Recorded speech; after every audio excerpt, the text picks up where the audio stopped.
Usalama umeimarishwa.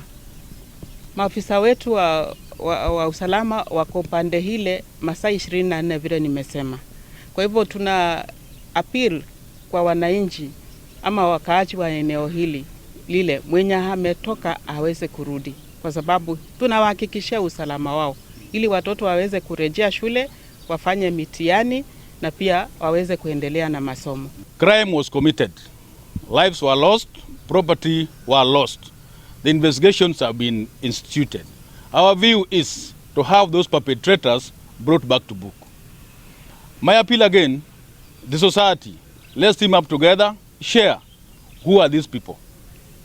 But even if you don't share, we have got the best mechanisms we are going to use to have them being brought to book. Kwa saa hizi sisi tunataka tu kusema kila moja aweke silaha yake chini, kwa sababu nini imetokea, ni nini imefanyika, hiyo itatufuata baadaye. Lakini kwa saa hii sisi tunajaribu kuleta watu pamoja kuhakikisha kwamba amani imepatikana.